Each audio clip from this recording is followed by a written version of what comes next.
কল্পনা করুন যে পৃথিবীর উচ্চতম শৃঙ্গের একটি শীর্ষে আপনি দাঁড়িয়ে আছেন, যেখানে আকাশ ৮,০০০ মিটারে পৃথিবীকে স্পর্শ করেছে। এমনই এক K2 এর স্মৃতিময় জার্নিতে যোগ দিন আমাদের সাথে। শ্বাসরুদ্ধকর উচ্চতা এবং রোমাঞ্চের জন্য আপনি কি প্রস্তুত? ৮,০০০ সম্পূর্ণ নিরীহ, বেশিরভাগ মানুষের জন্য কিছুটা অর্থহীন সংখ্যা, কিন্তু পর্বত আরোহীদের জন্য এটি এমন একটি সংখ্যা যা তাদের জীবনকে চিরতরে সংজ্ঞায়িত করার জন্য যথেষ্ট হতে পারে। সারা বিশ্বে এমন 14টি পর্বত রয়েছে যার উচ্চতা ৮,০০০ মিটারেরও বেশি, আর এই 14টি পর্বতমালায় এবং কারাকোরাম রেঞ্জে অবস্থিত। তার মধ্যে একটি হলো K2।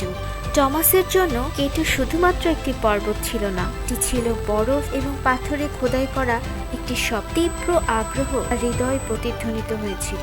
বছরের পর বছর প্রস্তুতির পর তিনি বেস ক্যাম্পে দাঁড়িয়ে বিশাল বিশাল দূরত্বের দিকে তাকিয়েছিলেন। এর চূড়া নক্ষত্রের মতো আকাশকে ভেদ করেছে। K2 এর যাত্রা ছিল দীর্ঘ এবং কঠিন। এই মুহূর্তের জন্য টমাস অগণিত ঘন্টা প্রশিক্ষণ নিয়েছে। এখন যখন তিনি তার চূড়ান্ত চ্যালেঞ্জের প্রান্তে দাঁড়িয়েছিলেন, তখন তিনি ভয় এবং উচ্ছ্বাসের মিশ্রণ অনুভব করছিলেন। পর্বতটি তার অপ্রত্যাশিত আবহাওয়া এবং বিশ্বাসঘাতক পথের জন্য পরিচিত ছিল। এটি স্যাভেজ মাউন্টেন ডাকনাম অর্জন করেছিল।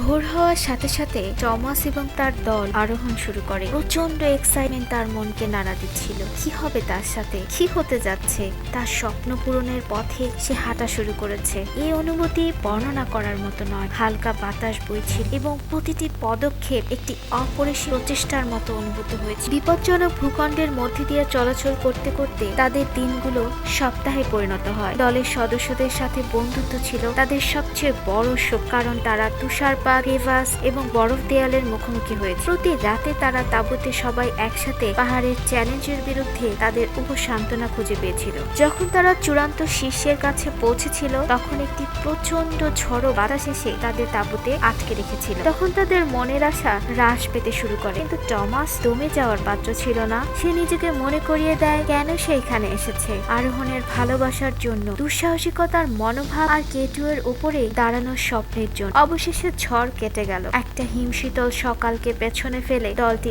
আবার উপরের দিকে রওনা হলো। আরোহণ এত কঠিন ছিল যে সেখানে অক্সিজেন অনেক কম ছিল। তাদের নিঃশ্বাস নিতে অনেক কষ্ট হচ্ছিল। এভাবেই তারা তাদের মনোবলকে পুঁজি করে সে কাছাকাছি চলে আসে। যখন তারা খুব কাছাকাছি, সেই সময় টমাস এবং তার দল প্রচন্ড ক্লান্ত অনুভব করে। তবুও মাত্র কয়েক মিটার দূরে চূড়াটি তাকে উপরের দিকে যাওয়ার জন্য অবর্ণনীয় শক্তিতে পূর্ণ করেছিল। তিনি এগিয়ে গেলেন তার সমস্ত শারীরিক ও মানসিক মনোবল নিয়ে, এবং অবশেষে তিনি K2 এর চূড়ায় দাঁড়িয়েছিলেন। দৃশ্যটি তার কল্পনার বাইরে ছিল। পৃথিবীর সব দিকে প্রসারিত তুষারবৃত্ত চূড়া এবং উপত্যকার সমুদ্র। টমাসের চোখ অশ্রুতে ভরে গেল যখন তিনি পতাকা রোপণ করছিলেন। এটি তার কৃতিত্বের প্রতীক, যার স্বপ্ন দেখার সাহস তিনি করেছিলেন। সেই মুহূর্তে তিনি পৃথিবীর ছাদে দাঁড়িয়ে। টমাস জানতেন যে ৮,০০০ সংখ্যাটি একটি সাধারণ চিত্র থেকে মানুষের ধৈর্য, সাহস এবং স্বপ্নের নিরলস সাধনার প্রমাণে রূপান্তরিত হয়েছে। K2 তার জীবনকে চিরকালের জন্য সংজ্ঞায়িত করেছিল। একটি অ্যাডভেঞ্চার এবং বিজয়ের গল্প পর্বত আরোহণের ইতিহাসে খোদাই করা হয়েছে।